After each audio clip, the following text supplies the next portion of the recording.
ஹோமம் நீங்க பண்ணினாலும் புண்ணிய அர்ச்சனை பண்ணிட்டு போனாலும்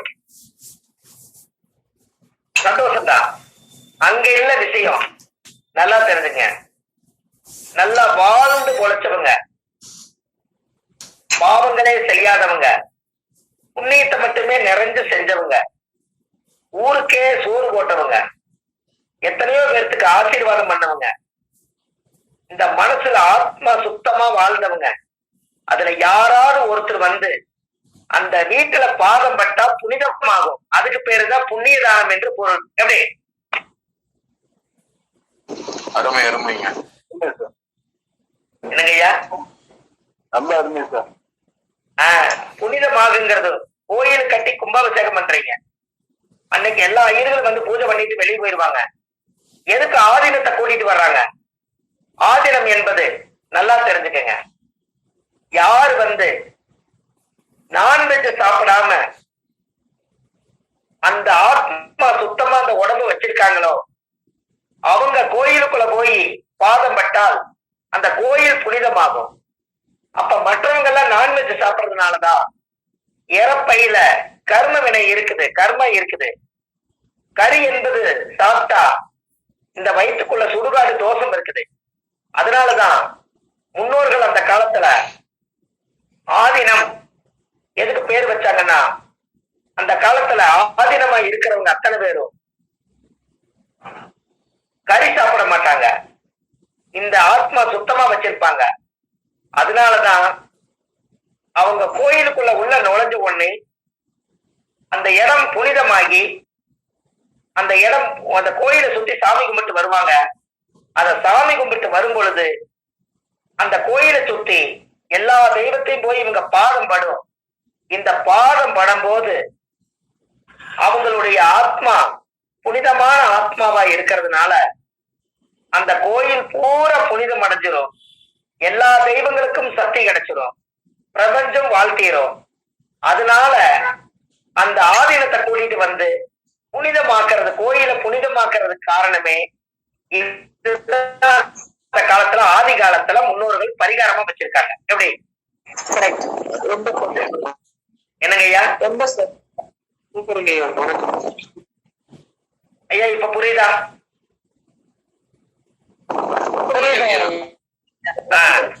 அப்ப ஒரு கோயில் கட்டி கும்பாபிஷேகம் பண்ணி தீர்த்த மூர்த்தின உடனே சாமிக்கு சக்தி வருவதில்லை.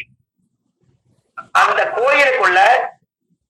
கோயிலுக்குள்ள ஆதீனம் வந்து பாரம்பரியமா தெய்வத்தை சுமந்து நமச்சிவாயா என்று போற்றி சொல்லி, நாராயணா என்று போற்றி சொல்லி, மந்திரத்தை லட்சக்கணக்கா உருவேற்றி வச்சு அந்த உடம்பு மெருகேறி அந்த ஆத்மா சித்தர்கள் வடிவத்துல உருவாகி அவங்க செருப்பு போடாம கழுத்துல எதுவுமே ஆடம்பரம் இல்லாம ஒரே ஒரு வேஷ்டியை கட்டிட்டு இந்த உலக மக்களுக்காக பிறப்பு வாங்கி ஆதீனம் என்று பட்டம் சுட்டுவங்க அத்தனை பேருமே அந்த கோயிலுக்குள்ள நுழைஞ்ச உடனே எல்லா தெய்வங்களுக்கும் புனிதம் கிடைச்சிரும். அதுக்கப்புறம் சக்தி கிடைச்சதுக்கு அப்புறம் மக்களுக்கு எல்லாம் பிரதிபலன் கிடைச்சிரும். இதுதான் புண்ணிய தானம் என்று பொருள். ரொம்ப சிறப்புங்க. அப்ப இனிமேல் உங்க வாழ்க்கையில என்ன பண்றீங்கன்னா, வாழ்க்கையில ஒரு முறை வீடு கட்ட போறீங்க. அது அரண்மனையா கட்டினாலும் சரி,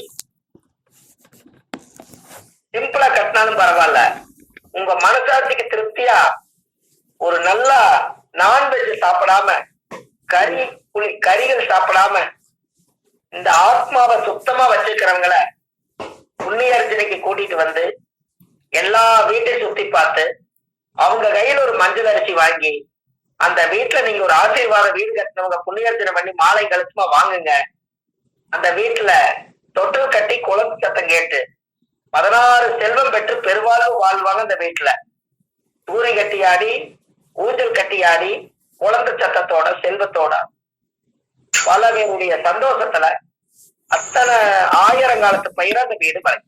இதுக்கு புண்ணிய அர்ச்சனைக்கு இனிமேல் டெண்டர்ல கோயிலுக்கு மட்டுமே புனிதமானவங்க வரணுங்கிறது இல்ல. நம்ம வீடு ஒரு கோயில் தான். அந்த கோயிலுக்கும் இனிமேல் புனிதமானவங்களை கூட்டிட்டு வந்து கஷ்டப்பட்டு வீடு கட்டுறவங்க ஆசீர்வாதம் வாங்குங்க. அந்த புண்ணிய அர்ச்சனையே உங்களுக்கு அர்ச்சனையா போயிடும். ரொம்ப சிறப்பா இருப்பீங்க. ஐயா கரெக்டா? கரெக்டுங்க கரெக்டுங்க. ரொம்ப சிறப்புங்க. நன்றிங்க. ரொம்ப சிறப்பான ஒரு பரிகாரம் ஐயா, அற்புதம் ஐயா. இன்றைய வகுப்பு நம்ம இதோட நிறைவு செய்துக்கலாம் ஐயா. நிறைவு செஞ்சுக்கலாம் இல்லைங்க, நேரம் ஆயிடுச்சுங்க. ஐயா இந்த குழுவுல எல்லாரும் பொறுமையோடு அமைதியா இந்த கிளாஸ் ஐயா நம்ம ஈரோட்டுல மூந்தன் முரளி ஐயா மகரிஷி ஆராய்ச்சி மையத்துல இந்த இடத்துல எனக்கு ஒரு பெரிய வாய்ப்பு என்னன்னா ஆன்லைன்ல மீட்டிங்ல ஜூம் மீட்டிங்ல எடுக்கிறது நிறைய பேர் எடுக்கிறாங்க. எனக்கு அந்த வாய்ப்பு இதுவரைக்கும் கிடைக்கல. ஐயா தான் என்னை பத்தி என்ன தெரிஞ்சு ஏதோ ஒரு வழியில நம்மளுக்கு அவர் எடுத்தா நல்லா இருக்குன்னு அவருக்கு தோணுச்சு.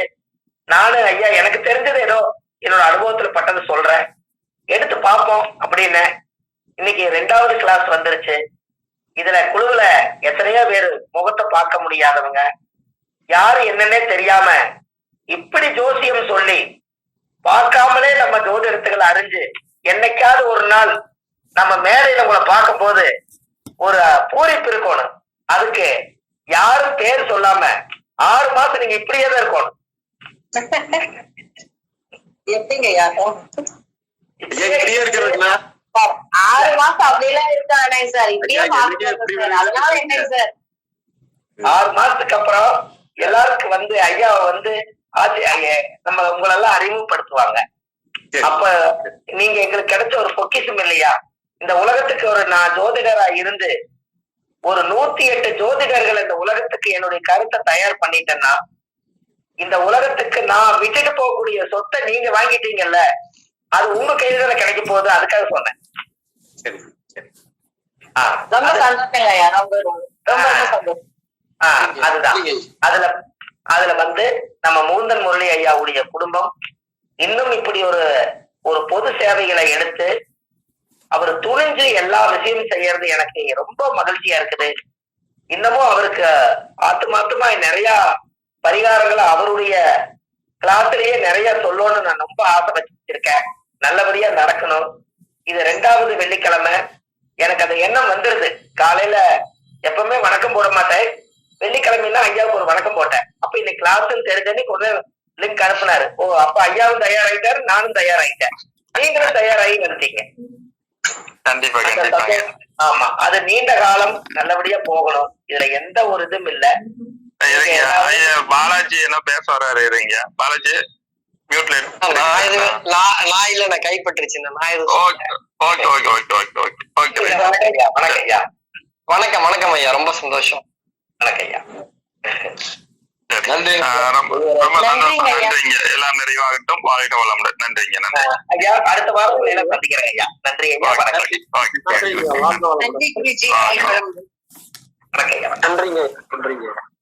நீங்க போயிட்டு வாங்க, உங்க வாழ்க்கை எப்படி இருக்குன்னு பாருங்க. காசி விஸ்வநாதர் கோயிலுக்கு இத்தனை நாளா மகாமகா கும்பகோணத்துல வந்து 9 நவகிரகம் தான் இருக்குதுன்னு அவங்களுக்கு தான் நல்ல மதிப்பு கொடுத்து போய் சாயம் விடுவாங்க. இந்த ரகசியம் யாருக்கும் தெரியாம போயிருச்சுங்களே.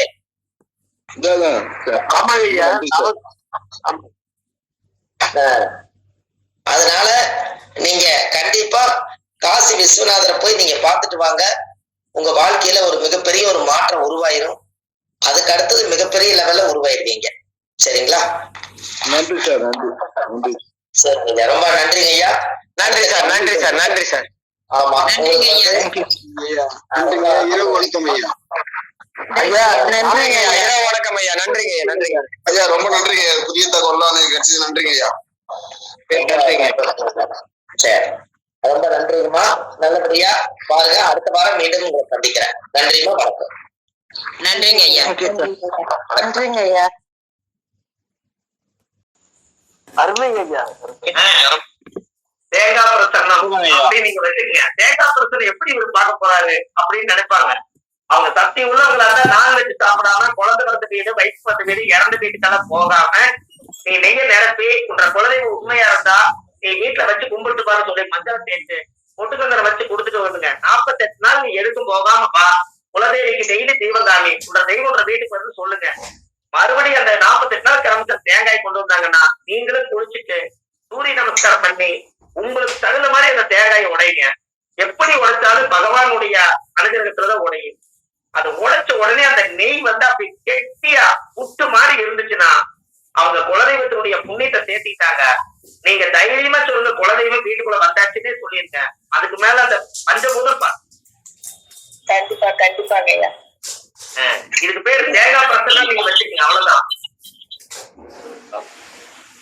தேங்காய் பிரசனம் பார்க்கப்படலும் போட்டு வச்சுக்கீங்க. தேங்காயில இவ்வளவு பெரிய ரகசியம் இருக்குதா? அந்த காலத்துல அந்த பால் பூஜை பண்ணி வாக்கரிசி போட்டு அந்த இருமுடி தூக்கி தலையில கட்டி வச்சு அவங்க திரும்பி வந்ததுக்கு அப்புறம் ஒரு பராத்தட்டுல நெய், கல்கண்டு, சர்க்கரை, அபிஷேகம் எல்லாம் வாங்கிட்டு வந்து யாரெல்லாம் வந்து வழி அனுப்பிட்டாங்களோ அவங்களுக்கு எல்லாத்துக்குமே கொண்டுட்டு போய் எல்லாத்துக்கும் கொடுப்பாங்க வீடு வீட்டுக்கு. அப்ப அவங்களுக்கு சந்தோஷம் வருதா இல்லைங்களா? கண்டிப்பா சந்தோஷம் வருங்க ஐயா. அவ்வளவுதான். அப்போ உண்மையாலுமே அது ஒரு பெரிய சிறப்பு தான். அப்ப இந்த மாதிரி எல்லாம் இந்த காலத்துல கடன் தீரும்னா என்ன பரிகாரம் தெரியல? உண்மையான பரிகாரம் பாத்தீங்களா? ஐயா கடன் தீரும்னா சொல்லுங்க. ஐயா கடன், உண்மையான கடன் உங்களுக்கு பட்டியா கட்டிட்டு இருக்கிற கடன் தீரணும்னா கெரானம் பிடிக்கும் பாத்தீங்களா? சூரிய கெரானம் பிடிக்கும்ல? ஆமாங்க ஐயா. அந்த கெரானம் பிடிக்கிறது 1 மணி நேரத்துக்குள்ள கடைக்கார வீட்டுல போய் 10,000 ரூபாய், 50,000 ரூபாய், 1 லட்சம் ரூபாய் கடன் இருந்தாலும் ஒரு 1000 ரூபாய் கொண்டு போய் இந்தாங்க கடன்ல வச்சு கழிச்சுக்கன்னு சொல்லிருங்க. அன்னையிலிருந்து உங்களுக்கு கடன் தீர ஆரம்பிச்சு தீந்துரும்.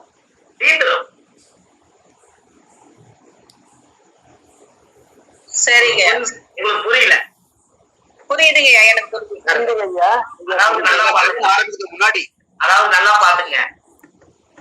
பித்திருக்கடன் சொல்றீங்கல்ல, பித்திருக்கடன் போன ஜென்மத்துல நம்ம என்ன பாவம் பண்ணமோ இன்னைக்கு எனக்கு கடனும் வட்டியா அடைக்கிறேன்னு சொல்றீங்க.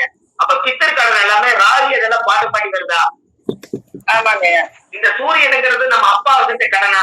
அப்பாவுடைய கடன் பிள்ளைக்கு வருமா? வருங்கய்யா. இந்த பாம்பு சூரிய கிரகணத்தன்னைக்கு இந்த பாம்பு சூரியனை கப்பி புடிச்சுக்கும் பாருங்க. அந்த அன்னைக்கு பிரபஞ்சம் எதுவும் வேலை செய்யாது. அன்னைக்கு எதுவுமே வேலை செய்யாது. சூரியனோட பவர் இருக்காது. அப்ப போய் இந்த ஆத்மாகாரகனுக்கு பலம் இல்லாதப்ப கொண்டுட்டு போய் கடற்கார காசு கொடுத்துருங்க, நீங்க ஜெயிச்சிருவீங்கன்னு சொல்றேன். அந்த பித்தக்கம் தொடராதல்ல தொடராதுங்க. அவ்வளவுதான். எப்படி பரிகாரம்? ரொம்ப சிறப்பான பரிகாரம். அருமைங்க ஐயா. அதெல்லாம் வந்து இந்த காலம் தணிக்கிறது இருந்தா கரடி பாருங்கன்னு சொல்லியிருக்கேன். யாருக்கெல்லாம் கடன் அதிகமா இருக்கும், சனியும் கேதுவும் அதிகமா யாருக்கெல்லாம் பாகை வந்து ரொம்ப அதிகமா இருக்கணும், ரொம்ப பக்கத்துல 3 டிகிரிக்குள்ள சனிக்கேது யாருக்கெல்லாம் இருக்குதோ அவங்களுக்கெல்லாம் கடன் பிரச்சனை அதிகம். அப்ப அந்த கடன் நம்ம நிவர்த்தி பண்ணணும்னா அவங்களுக்கு என்ன வழி? கரடி இவங்களை பார்க்கணும். கரடி பார்த்தா இவங்களை பார்க்கணும். அப்ப கரடி பார்த்தா அந்த யோகம் தானா வேலை செய்யும். எதுக்காக சொன்னாங்க? அந்த ஜாதகத்துல சனி என்பது ரோமத்திலேயே அதிகமான மிருகம் எது? கரடிங்க ஐயா. அது கேளுன்னா தாடி தொங்குறது. அப்ப கரடி வந்து ஒரு காலத்துல கிராமத்துல வீட்டுக்கே வரும். வீட்டுக்கே வந்து குழந்தைகளுக்கு ஏது கட்டுவாங்க. அது வாயில ஓட சூடு ஊதும். அந்த ஊதுற உடனே அங்க எந்த தோஷம் இருந்தாலும் அந்த குழந்தைக்கு நலுங்கு, கண்டச்சி, ஓமளிப்பு எல்லாம் நிவர்த்தி ஆயிடும். அந்த காலத்துல கரடி ஊருக்குள்ளேயே வரும். அப்ப கரடி ஊருக்குள்ள வந்தோடனே கரடி எல்லா வீட்டையும் பார்த்துட்டு போகும். அந்த வீட்டுல அந்த ஊரே கடங்காரெல்லாம் இல்லாம தெளிவாயிருவாங்க. இன்னைக்கு கரடி இல்ல, ஜூல போய் அடைச்சு வச்சுட்டாங்க. அந்த காலத்துல இதெல்லாமே பரிகாரமா பண்ணிட்டு இருக்கிறாங்க பாருங்க. அது பரிகாரமா தெரிஞ்சு செய்வாங்களாங்க, தெரியாம செஞ்சதாங்க? எல்லாமே முன்னோர்கள் பரிகாரம் தாமா. எல்லாமே முன்னோர்களுடைய பரிகாரம் தான். அது ஒன்றும் மாற்றமே இல்லை.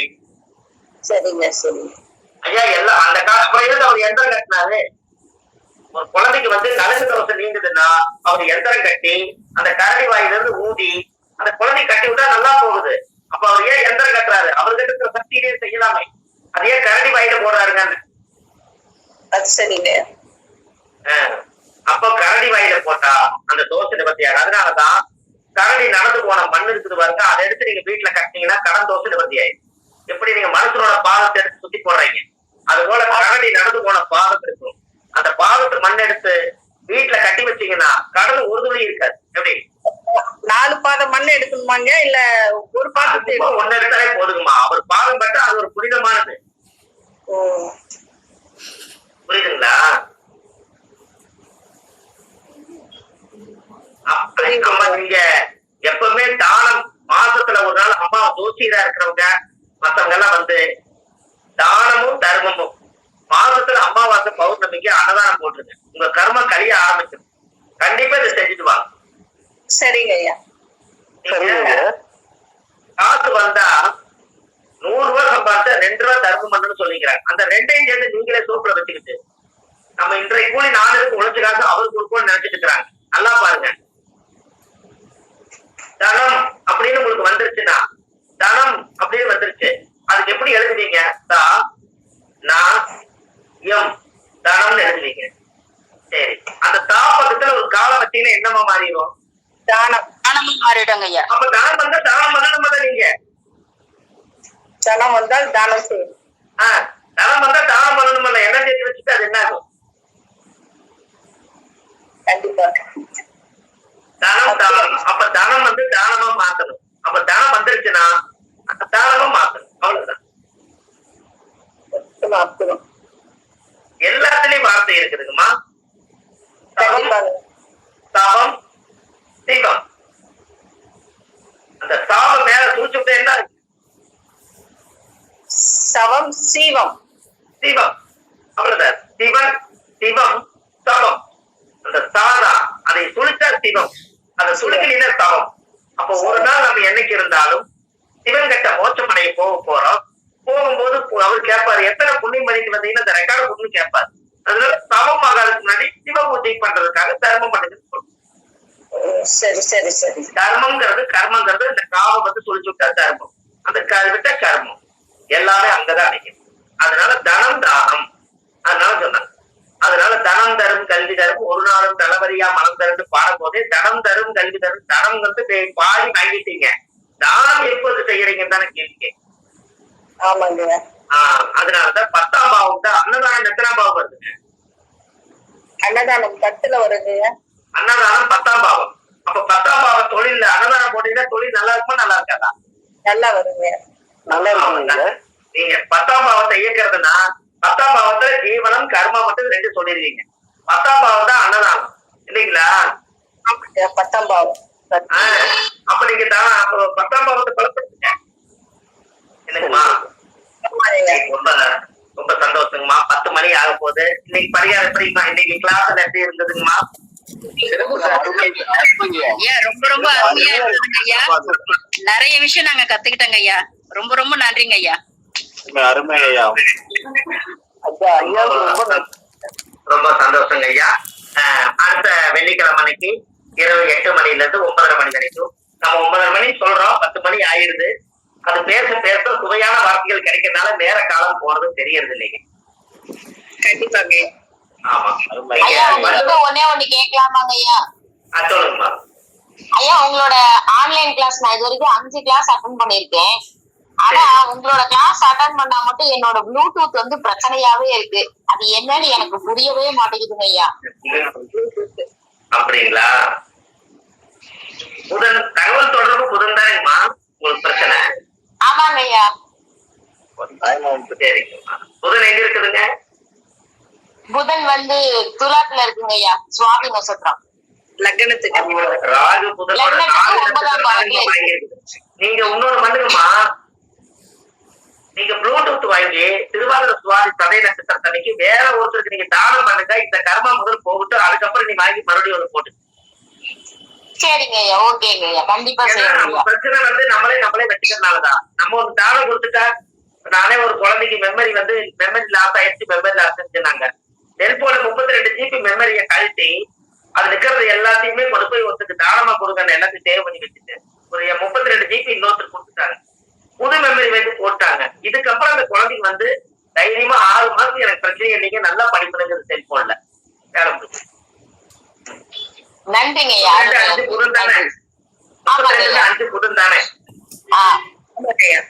செய்வதிதார் உங்களுக்கு அர்த்தநாரீஸ்வரர் கோயில் இருக்கிற ரகசியத்தை சொல்லி கொடுத்துட்டு உங்களுக்கு இன்னைக்கு சொல்லிட்டீங்க. ஆமாங்க ஐயா சொல்லி கொடுத்துட்டீங்க. 8 கிளி இருக்கும் மேல, 8 கிளி தரகலா பார்த்திருக்கும். அதுக்குள்ள 10 வில்வ இலை மேல கொட்டினாங்கன்னா அந்த ரவுண்ட சுத்தி விட்டாங்கன்னா அந்த சுத்தம் போது ஒரு ஏர் வரும். அந்த ஏர் போய் மேல் சுரங்கம் ஒண்ணு இருக்குது, அதுக்குள்ள போய் கரெக்டா அர்த்தநாரீஸ்வரருடைய தலை மேல அந்த வில்வ அர்ச்சனை விழுகும். இது 12 வருஷம் நடத்துவாங்க. மிஸ் பண்ணாம ஒரு நாள் காட்டுவாங்க.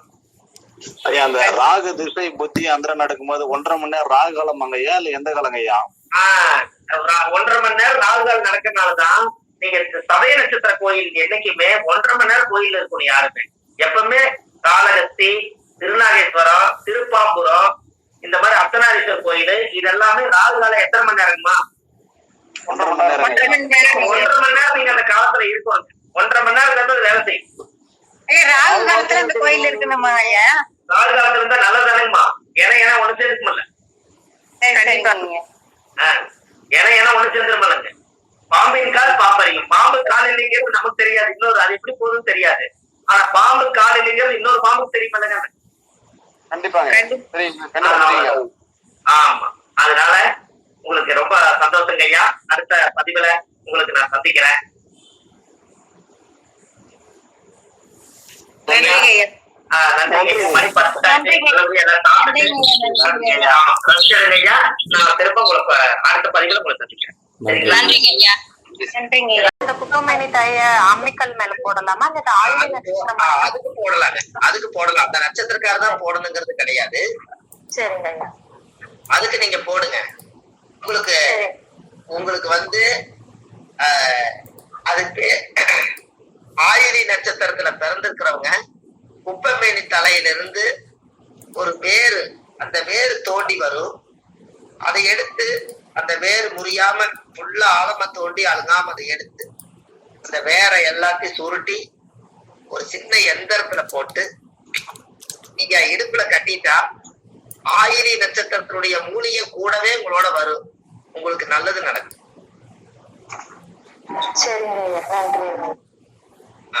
இது எல்லாம் பண்ணுமா? 10 மணி ஆயில் போடாது ஐயா. தாயத்துல போட்டுங்களா ஐயா? தாயத்துல போட்டு வச்சுக்கோங்க. ஆயிலி நட்சத்திரத்தன்னைக்கு அந்த ஆயிலி அந்த குப்பமேனி தலையில இருந்து அந்த மூலிகையை பறிச்சு அந்த வேர்களை மட்டும் அந்த தண்டை எடுத்து உள்ளுக்குள்ள போட்டு ஒரு சிவன் கோயில் திருநூறு போட்டு பார்வதியோட குங்குமமும் திருநூறு 2ஐயும் போட்டு நீங்க உள்ள வச்சுக்கோங்க.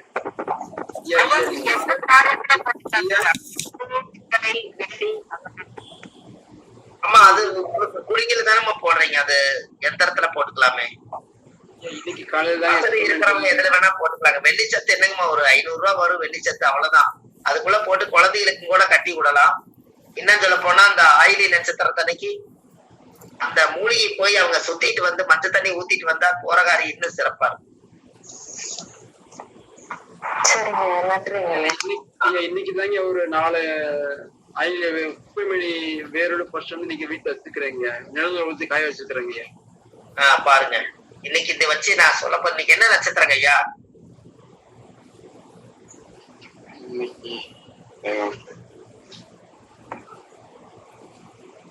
இன்னைக்கு மிருகசீரிஷம் ஐயா. இன்னைக்கு வந்து மிருகசீரிஷ நட்சத்திரம். நேற்றுக்கு ரோகிணி நட்சத்திரம் முடிஞ்சு மிருகசீரிஷ நட்சத்திரம். இன்னைக்கு மிருகசீரிஷ நட்சத்திரம் முடிக்கும் போது மிருகசீரிஷ நட்சத்திரத்துக்கு அதிபதி செவ்வாய். செவ்வாய் என்பது பூமிகாரகன். பூமியிலிருந்து பறிக்கப்பட்ட மூலிகையோட இந்த பூஜையை நம்ம முடிக்கிறோம். நிழல்ல ஓத்தி வச்சிருக்கிறேங்க. ரொம்ப சந்தோஷங்க ஐயா. அடுத்த ஒவ்வொரு பரிகாரங்களையும் ஞாபகப்படுத்தி வச்சுக்கோங்க. நீங்க வச்சுக்கிற வீடியோவெல்லாம் ரெக்கார்டெல்லாம் பத்திரமா வச்சுக்கோங்க. ஒவ்வொரு தடவையும் போட்டு போட்டு கேளுங்க.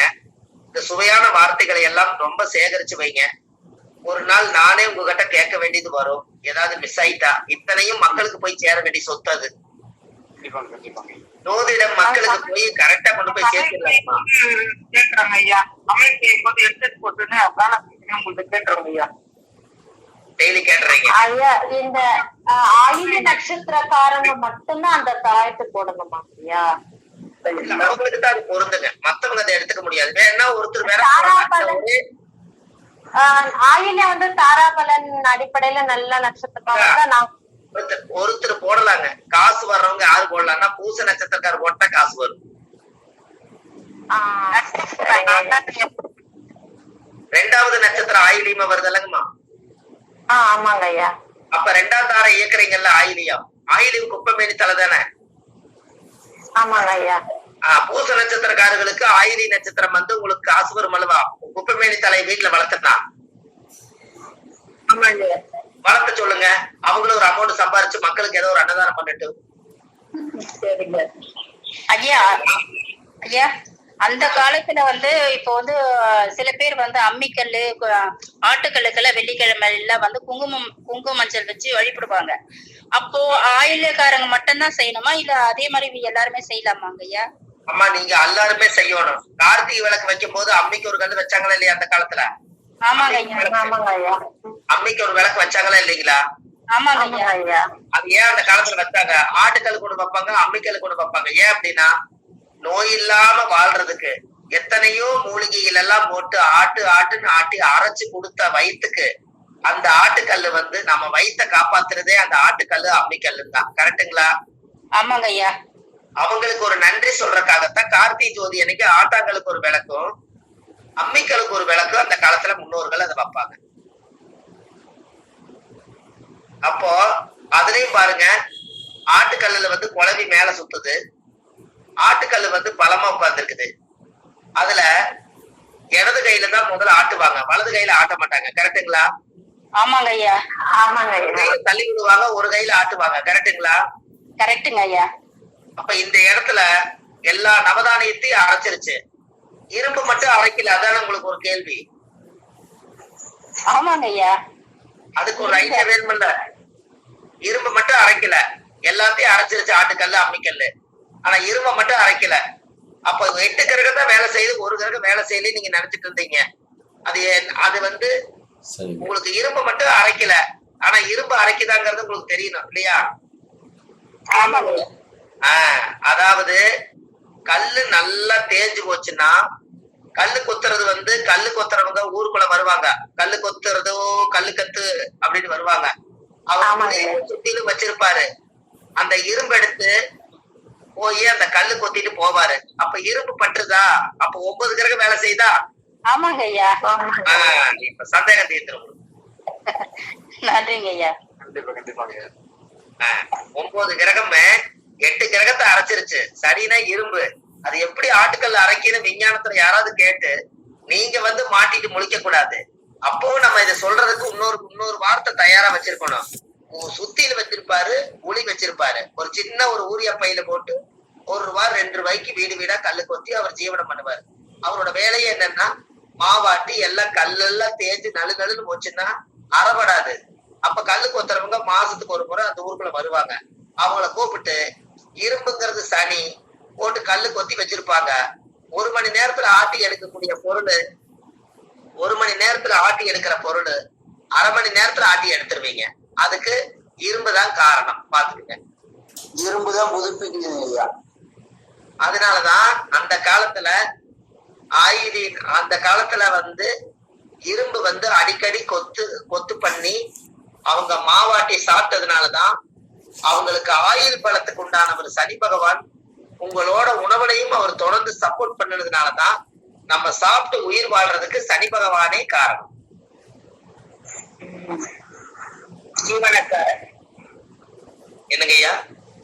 ஜீவனக்காரன் 10ஆம் பாவாதிபதி ஜீவனமாவும் போயிருச்சு. அன்னைக்கு நாங்க எங்க அம்மா கொஞ்சம் இப்படி ஆட்டுவாங்க, நாங்க விளையாண்டு இருப்போம். நாளைக்கு காலையில உனக்கு புட்டு சுட்டு போடுறேன்ப்பா. அந்த புட்டு சுடுறதுன்னா அந்த காலத்துல இட்லி பாத்திரம் வாங்குறதுக்கு காசு கிடையாதுங்க. அந்த இது வாங்குறதுக்கு, இந்த அடுக்கு சட்டி வாங்குறதுக்கு காசு இருக்காது. வறுமையின் நிறம் சிவப்புங்கிற கோட்ல நாங்கெல்லாம் வாழ்ந்தோம். அப்ப என்ன பண்ணுவாங்கன்னா, எங்க அம்மா என்ன பண்ணுவாங்கன்னா, அடுப்புல எரிக்கிற குச்சிய ஒரு அடி எடுத்துக்குவாங்க. ஒரு அடி எடுத்து உடைச்சிருவாங்க. அதே மாதிரி 2 குச்சி உடைச்சு கூட்டல் மாதிரி பிளஸ் மாதிரி நாறு போட்டு கட்டி அதை ஒரு அடுக்கு பாத்திரத்தை மேல அது வச்சு அதுக்கு மேல வெள்ளை துணியை வேட்டி விரிச்சு குழிய 4 குழி பண்ணி அதுல மாவாட்டி அதுல மாவை ஊத்தி அதை சூட வச்சு இத்தச்சோடு இட்லி எங்களுக்கு போடுவாங்க. அப்ப அன்னைக்கே பிளஸ் உருவாக்கிக்கிறாங்க பாருங்க. அது பிளஸ் வச்சிருக்காங்க பாருங்க அந்த காலத்திலேயே. அந்த காலத்துல ஆதி காலத்துல எல்லாமே ஒரு எளிமையான பரிகாரங்கள். அன்னைக்கு 27 நட்சத்திரம் இயங்குச்சு. எல்லா வீட்லயுமே 9 கிரகம் வாசம் செஞ்சது. எல்லா வீட்லயுமே நவதானியம், கொள்ளு, ராகி, சோளம், கம்பு, கேழ்வரகு, தவிடு, புண்ணாக்கு எல்லாமே இருக்கும். அன்னைக்கு 9 நவதானியத்தோடவே அவங்க வாழ்ந்தாங்க. 9 கிரகங்களே அவங்களுக்கு வாசிச்சுது. நோய் இல்லாம வாழ்ந்துட்டு போனாங்க. ஒரு சாதாரண வெயில் அடிச்சாலும் கூட ஒரு கொடை பிடிச்சிட்டு போவாங்க. அந்த அளவுக்கு அனுசம்னா கொடை. அது கூட ஆயில பலப்படுத்தி ரொம்ப உச்சி வெயிலையும் கூட ஒரு கொடை வச்சிருப்பாங்க. அந்த காலத்துல தைச்சுதான் துணி போடுவாங்க. கிழிஞ்சதுன்னா உன்னை போட்டுட்டு ஒண்ணு எடுக்க மாட்டாங்க. அதை ஊசி நூல் வாங்கிட்டு வந்து தைச்சுதான் போடுவாங்க. அன்னைக்கு நாகரிகம் பார்க்கல. அப்படியெல்லாம் வாழ்ந்தவங்க எல்லாம் நல்ல புனிதமான ஆத்மாவெல்லாம் மண்ணுக்குள்ள போயிட்டாங்க. கொஞ்சம் பேர் தான் இருக்காங்க. மீதி இருக்கிறவங்களாவது இந்த திசைக்கு வரணுங்கிறதுக்காகத்தான் இந்த கிளாஸே. சந்தோஷம் ஐயா. பாருங்க, நம்மளால முடிஞ்சது ஏதாவது ஒண்ணு செய்யணும். கரெக்டுங்களா? கண்டிப்பாங்க செய்யுங்க. கண்டிப்பாங்க. ரொம்ப சந்தோஷங்கம்மா. 9 மணி 9:30க்கு ஆரம்பிக்கிறது 1 மணி நேரம் 10:30 ஆயிருச்சுங்கம்மா. நீங்க எல்லாம் உங்களுக்கு எல்லாம் பசிக்கும். இன்னும் நீங்க சாப்பிடாம இருக்கிறீங்க. நான் வேற உங்களுக்கு ஜோசி சொல்லிட்டே இருக்கிறேன். ஐயா உங்களுக்கு தாங்க டைம் போனதே தெரியலைங்க. 1.5 மணி நேரம் 2.5 மணி நேரம். ஆமா, ஒரு படத்துக்கு டிக்கெட் வாங்கி படம் முடிச்சு வெளியே வந்திருப்பாங்க. ஆமா, சரி, ரொம்ப சந்தோஷங்கம்மா. மணி 10:30 ஆச்சு. நீங்க எல்லாருமே நல்லபடியா சாப்பிட்டு ரெஸ்ட் எடுங்க. அடுத்த வாரம் உங்களை எல்லாத்தையும் சந்திக்கிறேங்க. ரொம்ப நன்றிங்க. எல்லாத்துக்கும் அம்மா மாருக்கு வணக்கம்மா. ஐயா வணக்கம். எல்லாத்துக்கும் வணக்கம் ஐயா. சரிங்க ஐயா, ரொம்ப சந்தோஷம் ஐயா.